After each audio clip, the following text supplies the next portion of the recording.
Hola, ¿qué tal? Les habla su profesora Adriana Jaimes. Hoy, para la clase de Historia, vamos a ver el fin de la Gran Colombia.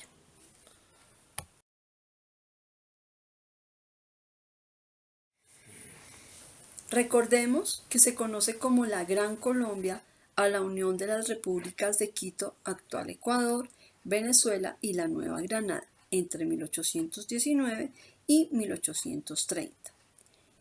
Recordemos también que esta Gran Colombia, esta unión de estas tres repúblicas, se logró a partir de la Constitución de 1821 que fue redactada en Cúcuta, la cual le dio la legitimidad a la unión, además de nombrar como presidente a Simón Bolívar y como vicepresidente a Francisco de Paula Santander.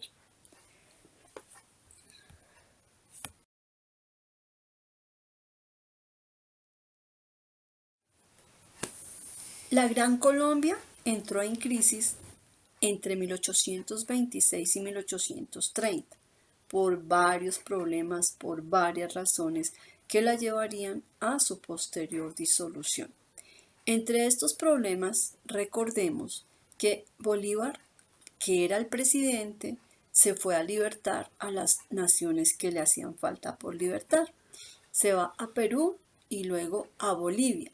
En Bolivia, en 1826, libera a Bolivia, pero se declara presidente vitalicio, cosa que no le gustó mucho a Santander, porque siempre Santander, su sueño era ser el presidente y no el vicepresidente de la Gran Colombia. Entonces, cuando llega a oídos de Santander que Bolívar se declara presidente vitalicio, no le gusta y él piensa que va a venir a hacer lo mismo, por lo tanto entran en desacuerdo y grandes problemas entre los dos. Pero más que este desacuerdo, hubo otros grandes problemas que contribuyeron a que este hermoso sueño de Bolívar no se hiciera realidad y no durara más de estos 10 años. Entre estos problemas, el desacuerdo en la relación del manejo de gobierno desde la Nueva Granada. No habían suficientes vías de comunicación. De hecho, no habían vías de comunicación. Entonces, como el gobierno era centralista, las leyes o los acuerdos a los que se llegaban en la Nueva Granada, que la sede estaba en Bogotá, pues cuando se enteraban en Venezuela o se enteraban en Ecuador, habían pasado demasiados días. Esa era una de las problemáticas que tenían. No podían reunirse fácilmente para tomar decisiones y esta fue una gran problemática por la falta de vías de comunicación. Otro problema fue el inconformismo de un sector de la población por la instauración de la dictadura de Bolívar. Así como Santander no estuvo de acuerdo, pues el pueblo tampoco estaba de acuerdo porque Bolívar había tomado unas decisiones un poco equivocadas y quería que solamente se hiciera su voluntad. Otro problema fue la falta de unidad social y política. Todavía se peleaba por el centralismo y el federalismo, lo que nos hizo que cayéramos en manos de los españoles después de la Patria Boba. Todavía en la Gran Colombia seguíamos peleando por estos ideales políticos. También había muchas tensiones regionales. Cada región quería sacar ganancia económica y pues no se unían, sino que siempre por lo general se desintegraban. Había muchísima crisis económica. Después de la batalla de Boyacá, después de toda esta lucha de independencia, el país quedó en una crisis económica muy fuerte y esta crisis no se pudo superar durante estos 10 años de la Gran Colombia. También las deficientes comunicaciones entre los territorios. Aparte de todo esto, en 1830 muere Bolívar y pues con su muerte mueren sus sueños. Santander ya no tiene la presión de las órdenes de la dictadura de Bolívar y pues deciden, después de muchos acuerdos y después de muchas reuniones, desintegrar a la Gran Colombia, y aquí en 1830 muere Bolívar y muere la Gran Colombia.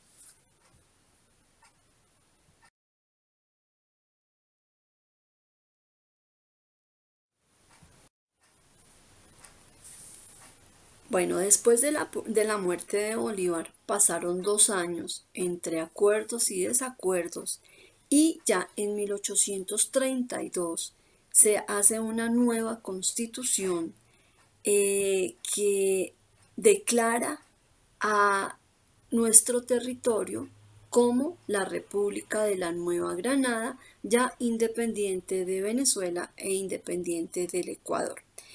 Se le dio al país este nombre de República de la Nueva Granada, el cual se usó hasta 1858. Y este planteó que debía dividirse en provincias, en cantones y en distritos parroquiales.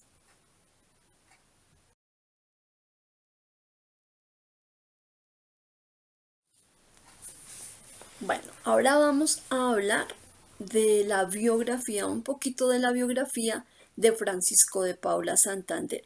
¿Sabían ustedes que el departamento de Santander lleva su nombre en honor a Francisco de Paula Santander?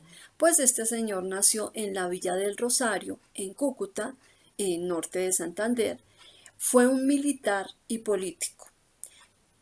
Fue presidente de la República de la Nueva Granada desde 1832 hasta 1837.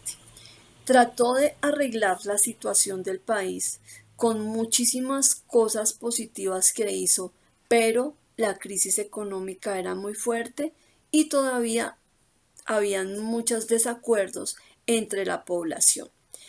Fue conocido como el hombre de las leyes. Se le llamó así porque se dice que era un hombre muy correcto y todas las cosas las hacía en cumplimiento de la ley. Durante su gobierno se construyó el primer sistema de educación pública en Colombia, pues impulsa la creación de las primeras escuelas y universidades. En aquel entonces la mayoría de la población era analfabeta, eran muy pocas las personas que sabían leer y escribir.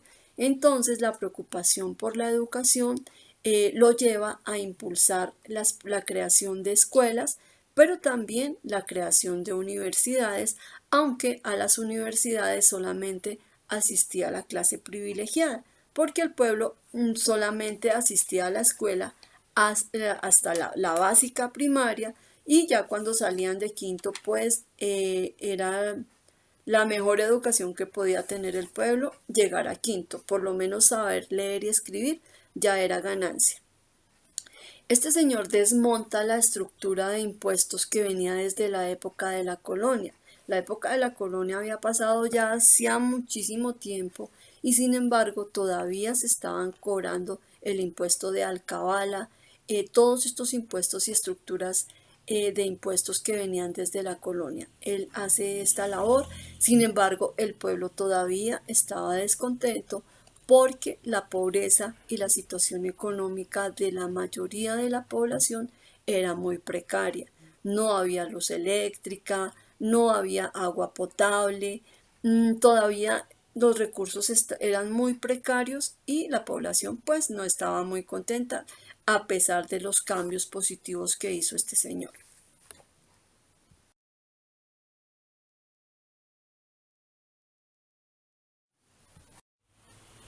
Otro de los proyectos importantes durante la presidencia de Francisco de Paula Santander fue la Comisión Corográfica.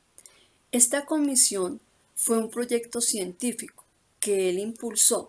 Este proyecto tenía como fin conocer el territorio para conocer la cantidad y la variedad de flora y fauna que posee el territorio colombiano. Solamente dio el inicio de esta comisión, porque ya en 1850, mucho más adelante, esta comisión fue encargada a un ingeniero militar italiano que se llamó Agustín Codazzi.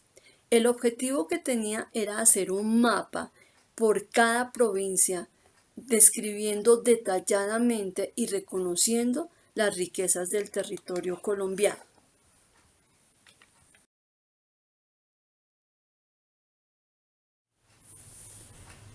Niños, muchas gracias por su atención. Espero que el tema haya sido claro, que haya sido de su agrado. Cualquier duda, en clase la despejamos. Muchas gracias.